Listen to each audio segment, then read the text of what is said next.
Yep, good morning. I have meandered down a path. I have some questions, some ideas about women, and I need some help understanding. So, I watched a documentary the other day about Dubai and their prostitution ring with Ugandan girls, and I watched another documentary about left children in the Philippines, in Angeles City, and about basically their prostitution, not ring, but lifestyle, and I've just been I've got a heart for these people, the women and the children that are affected by this. It really goes deep. Like, if I was a millionaire or multi-millionaire, what could I do to actually affect change? And showing some of these people's living situations based on the choices they made. And one thing is for sure, whatever they're telling little girls, it is leading them to being broken women, you know. In the Dubai documentary, somehow, basically, this guy is trafficking young, pretty girls from Uganda to come to Dubai.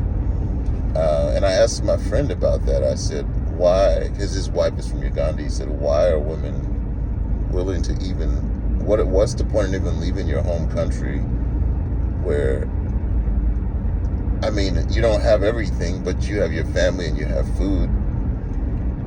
And I have to blame it on social media, I guess. But he said, well, they go there to send money back to their family. And I said, well, yeah, that's part of it. Sure, they send the money they make back to their family, or that's at least the idea. But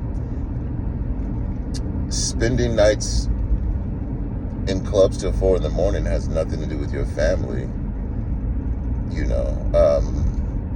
And you say you're working when you do have your full swing job as a prostitute, but there's something more in there besides, I just want to do something to serve my family. Because if that was the case, why not join the hotel industry or join the food industry or do something abroad? That's not the only way to get out of a country, is to go to a party city and whatever. So there was a lifestyle that they wanted. And I don't know how we implant this lifestyle into women, or this desire for this lifestyle into our little girls, so that they all think or feel that what they have isn't good enough, or that they need to do more. Obviously, living in poverty is one thing, but there's this fast cash trick that women fall for, it seems like. And then now, not only are you living in poverty, but you're living around the world from your family. You know what I mean? Like, so you've not gone from, at least I'm making money, but now you've gone from, like, I'm not making enough money to actually do anything but send money home, but now I'm away from my family. And so is it really worth it, or do you regret, like, buying that dream of whatever, you know? When it comes down to it, how does that even become internalized, you know? So there's a huge question for me of why young women in Eastern cultures specifically, because I'm noticing that kind of trend, why are they leaving home to become poor in another country, basically? But I guess richer than they are at home, but now they don't get to, you know, be with their families. I don't know how that became the thing to do. Either way, so then this documentary goes on. This guy, like, he's really treating these girls terribly. Like, they show the living conditions for the women there, and it's just worse than Uganda. And some of them commit suicide, but it's never investigated further than that. So it's like they're insinuating that these women, when they decide they want to leave this prostitution ring, are being basically pushed off balconies and stuff, like, because, and then once, in the documentary, once the girl dies, the family tries to get a police report, even see the TV cameras or CCTV cameras or anything, and the police have no care about it. They say, you Ugandan people, bring all your troubles here. We don't care about it, basically. You deal with your own people. And so, which is wild, but I don't know, maybe just do more research before you decide to move to another country. And and they're promising them like I don't know, women are naive enough to think that just because I'm beautiful, things are going to just come to me. And yeah, things are going to come to you, but there will be more troubles than not. So it breaks my heart, and then now you're stuck in this thing. So it's like, what could you do to help these women who are stuck in Dubai, in a place where all the money they make on their backs goes to their pimps, and they get to send a little money home, maybe? I don't know. So what do you fly in with a helicopter and just fly out and try to break international treaties but rescue people? Like, it's crazy, It breaks my heart, So then I'm watching this other documentary, and it's in the Philippines, and it's like there's a whole society of like kids who are left behind because their fathers came just as a sex tourist, is what they call them. And then when the mothers got pregnant, they still had to keep working, and the fathers aren't taking care of the kids or whatever. And there's always a big sob story about like how these guys are trash because they're not taking care of their offspring. But I think that's just a feminine label. Like, yeah, obviously you have some responsibilities to it, but it doesn't make you trash. Because at the end of the day, it's like a one night thing. Two people decide to do something, and then one decides, I'm going to carry this to full term with or without the help of the other.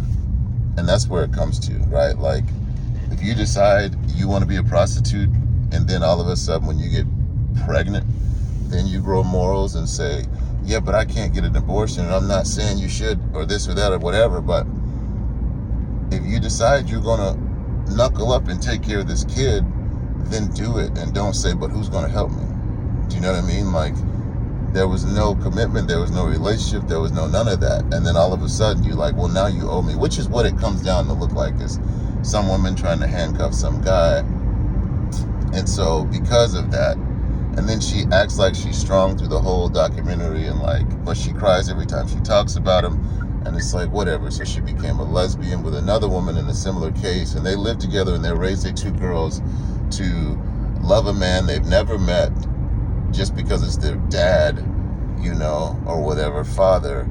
And it's like, you just creating this false hope in this kid or whatever. It's such a silly way to teach a kid. Like, look, instead of telling the truth, hey, I used to be a dancer, I did some things, and now you're here, you got to make it seem like, no, there's some guy out there that did this and misses you, and you should miss him. And I think that's just the wrong way to do it. But either way, who am I to tell a mother how to be a mother?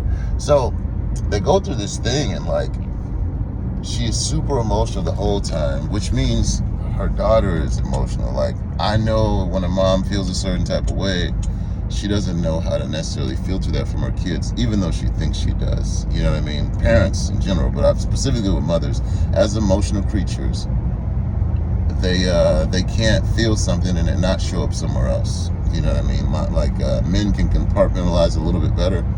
But yeah, so I'm watching this thing, and I'm like, I can see she used to become some kind of cutie, but then she did what she had to do. And then when she got pregnant, she decided, oh, morally, I can't do this much. I can do that much, but not this. Cool. So she decides to have the baby. And then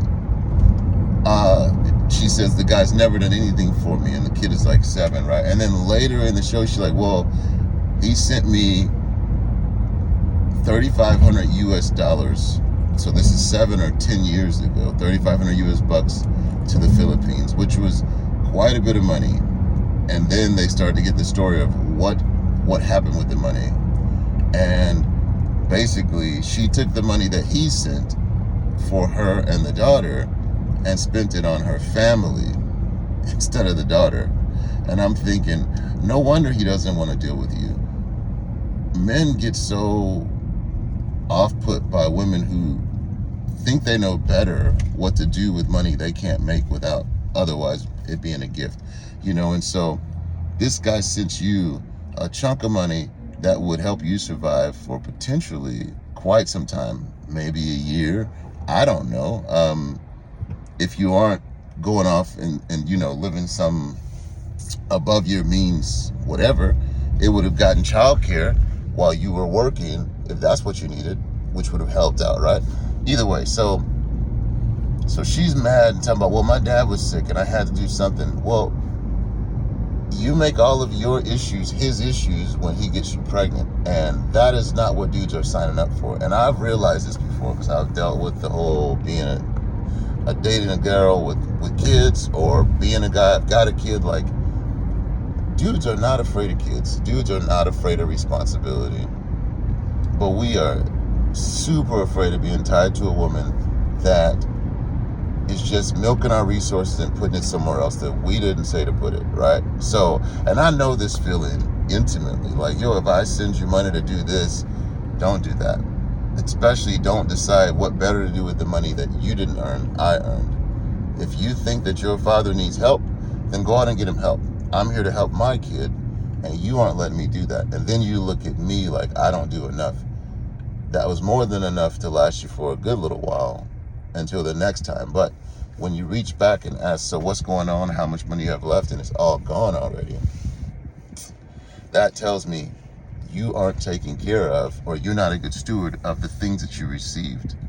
How am I supposed to continue down this, like letting a woman continue to make choices that I wouldn't make with my money? You know what I mean? So it bugged me a little bit because she acted like he never did anything when all of a sudden he did, but she didn't use it right. And so then he was like, well, whatever, then do what you want to do, because I'm not going to take responsibility for your actions apart from what I'm asking you to do with them. So they arranged some social worker to kind of like do an undercover bust of the guy, and they meet him at a place and tell him he's got a court date. So he basically leaves the Philippines, I guess, because he's not trying to deal with Filipino court and go to jail in the Philippines, which I'd understand, because like any nation, the laws are set up to benefit the nationals, not the other people. Especially, well, not like any nation, because in America, the laws are set up the other way. But in most countries, the way it should be, you have an advantage in court when you're a national, especially when it's paternal things like this, Sure, I'm sure they'd have put him on child support and it wouldn't have been much, but even still, nobody tells me I choose to take care of my kid, you know what I mean? Like, I don't need to be on child support because I send money all the time. The fact that child support wants to get involved, as they have the right to, whatever, that's just America, is what it is, but I send money either way. So yeah, the line that really struck me, so they tracked this girl or this guy all the way down to wherever he lives in, where was he, Sweden or something like that, or Switzerland, and they bring the chick and a camera and everything to knock on his door like it's some kind of, Dateline investigation, busting a perpetrator type of thing. And he's like, yeah, I'm not trying to hear all that. He just closed the door. Like, what are you doing? Why would you do that? As if, I don't know. It was such a weird, awkward way to do it. If you're trying to get this guy to meet his daughter, if that's all you want is to meet his daughter, a picture would do, a phone call, from the kid, something like that. But no, it had to be the ex showing up, years later. Like, I don't even want to see you. I don't even want to deal with you. But either way, he eventually comes out of his house to do something, and the mother is somewhere else, but the news reporter and the investigator or whatever are there, and he says, yeah, I'll meet the kid, if it's my kid or whatever, yeah, not so apprehensive about meeting the kid, just dealing with the mother, right? So the kid is awkward and shy, obviously, for somebody who she's never met before, but they sit around for probably the next 5 minutes or whatever on the video, talking a little bit, trying to get to know each other, but the kid's not talking much because she's got a social anxiety, which comes sometimes from whatever. Either way, so when it's all said and done, the kid gets a free trip to Switzerland and gets to see her father. And at the end of the documentary, the guy says, yeah, I have no problem paying for this kid's education and well-being. I just want to make sure it doesn't go to the mother. So he puts it in a fund where the kid can have access to it and not the mother, you know. And most guys feel that way. Like, I don't want to be handcuffed to a woman because I have a kid. I don't mind being handcuffed to a child and providing for a kid, but when you put the money out there or you take care of something and it doesn't get taken care of and then you're looked at like you don't do enough, that's the ultimate in disrespect. And then the assumption of like, but you owe me more is, you know, I've been in that situation with my ex, you know, and it's like, there's nothing you can do about that because clearly the kid doesn't need $3,000 right now, but they can use it over a period of time if it was still there. But the mom decides, no, what's more important is that I make sure that my whole family has a place to live. My brothers, she listed like 4 or 5 other people who she made shelter for. And it's like, yeah, so that's not, and the interviewer even said that's not his responsibility to take care of those people. And she fully feels justified in taking some other person's money or her daughter's money, basically, and spending it on people who are grown and have lived their life and have made their choices. Yet then looking back at him like he didn't do anything. And it's such a crazy, like, accepted stance, you know. But so I felt bad for the dude at the end of the episode because he's like, man, I know that feeling. Kids are awesome. Dudes love kids. We really do. Because we like to grow little people. But why is it that pregnancy and birth of children, you know, relegates a man to like having to deal with all the extra stuff? Like, if pregnancy is such an issue, either don't have the baby or give it over to the father. And neither one of those two is an option. But the guy doesn't want to be a part of the woman's life. Like, specifically in my life, I have a kid, and if I could be a part of my kid's life and never see the mother again, I would do that. But if I have to deal with the mother too, then I'd rather not be a part of the situation. I will just leave it up to her because I don't feel like being manipulated. I know how to take care of kids. I know how to take care of people. I'm a very responsible person, but I'm not going to be told what I have to do for the sake of, again, here's where it comes to, like, in the best of your ability to lead your life down a certain path, you found yourself in a place where you need somebody else's help every week, every month. Whereas, in the best of my ability to lead a life in less years than you, because the mother of my kid is far older than me, I've led myself into a place, down a path to where I'm able to take care of stuff without asking people for help.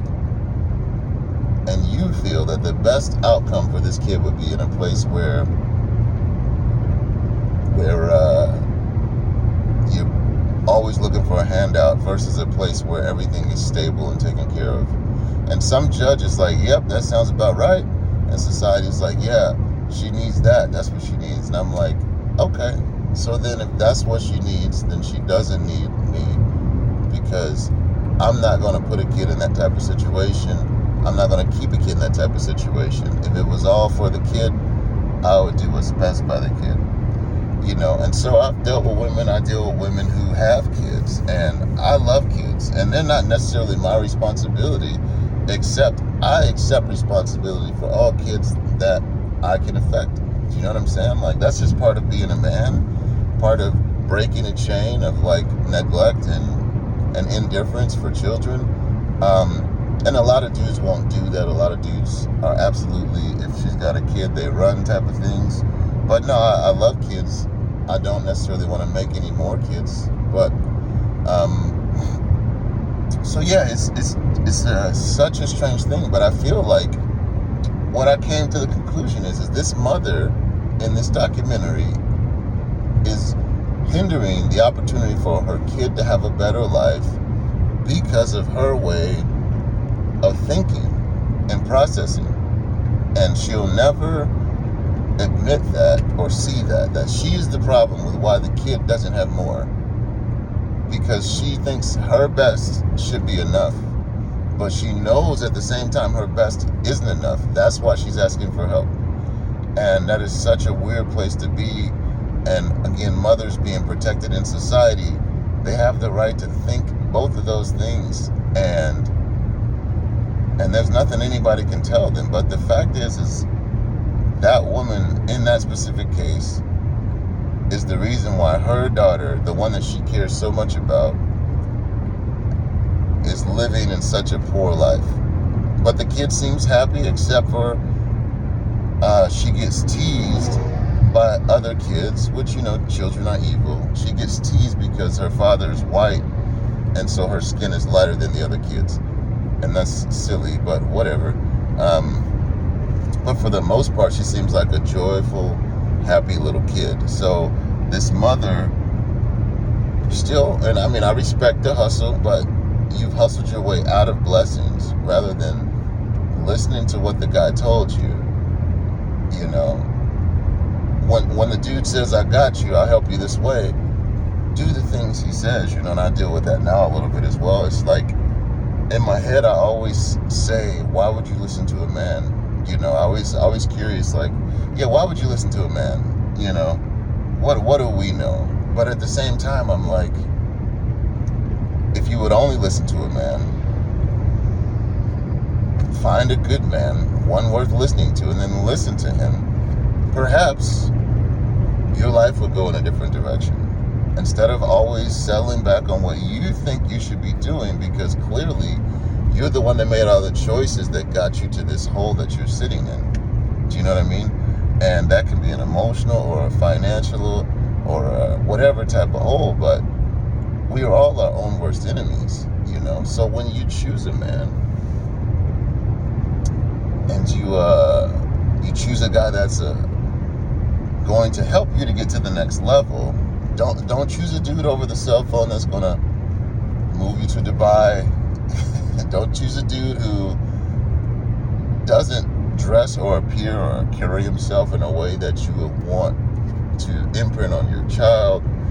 Don't choose a guy that's got the red flags that you're turning into pink. Like, it's a lot of signs of what kind of guy you should or shouldn't listen to. Don't choose a guy that is going to promise you the easy life fast, because that fast money comes with fast problems, okay? And so it's just, what it comes down to is the number one question in all of my understanding and talks with people is, what do we teach our daughters? How do we teach our daughters to pick or not to pick the wrong guy? That is really the biggest plaguing question of it. Because a girl is so, they're little fires, they're going to do what they want to do. But is that something that came later, or is it a part of just being a woman, And these are things that I don't understand as a man, because I'm a man. I just, I either follow rules or I don't, it's just that. And women have other things going on inside of them. So if you have a daughter and you don't want her life to be like your life, what do you tell her or show her Because if you teach her to do exactly what you are doing, how do you expect her to have a different life? Does that make sense? And so there's got to be a change, and for me, that change, it comes from some hard truths and some logic versus emotion. But where do you get that from? As a woman, where do you get hard truth and logic from? So I get into these discussions with people, and I just think, man, if you just stop thinking that way, which I think is impossible, but if you stop thinking like that and probably switched your thought process over, you might find what you're looking for. And then you could translate that to your daughter, because only you know, or have that right to speak to your kid like that. But as a society, we know that the only way to fix young boys is to get them around good men, and probably to take them away from maybe the ways of a woman in a lot of ways. Because if you get one of those mama's boys out in public who thinks he deserves everything, he will inevitably compete with women to be the prize. And those dudes are weird. They make a lot of weird decisions. But yeah, so that is where it's at. What is it that women really want that drives them to not be satisfied with where they are,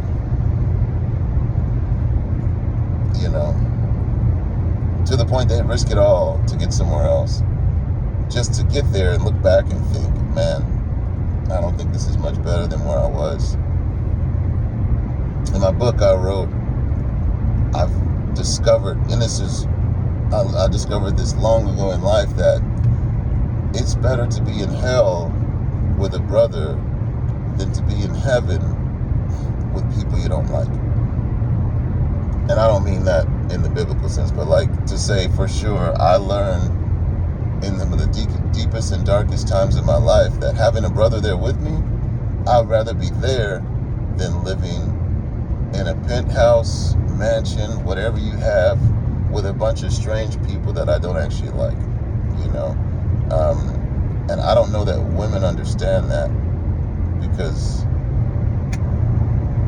I don't know, they seem to always find themselves surrounded by people that they don't actually like. Do you know what I mean? Like, you have these girlfriends or whatever, and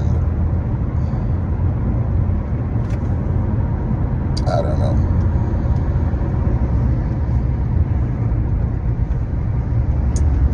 I don't know. But it's just, women are a different dynamic, they do the opposite of what they want. They say the opposite of what they want, and then they expect people to kind of feel it out and understand what they're really saying, but they're not saying what they're really saying sometimes, so I'm perplexed, because now I have like this another bigger ache in my heart. I care about homeless people, and I care about people that get taken advantage of, and I care about the lost children for sure. Like, why doesn't some millionaire just build a mansion, and take all these kids in and make it a government program or not? I don't know, but like, make it a tax write-off, and then make sure that the people that are looking after the kids aren't weird. Like, really, like, put body cameras on them and keep these kids from being exposed to weird people. I don't know. I feel like there's so much more we can do for the lost and the homeless and the real needy people. Not just like, I don't know. I don't want to get into political things, but my heart really hurts for it,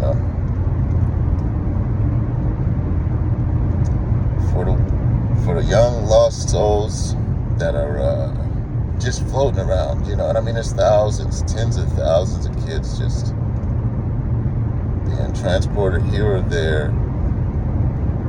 Humans are such trashy, I don't know, man. We really are something else. But that's where I'm at. I don't know what to do with that, but I'm gonna ask again for some help and some insight, specifically from women, about what can we teach our young ladies, actionable things, how can we move against the way society's going into a better direction.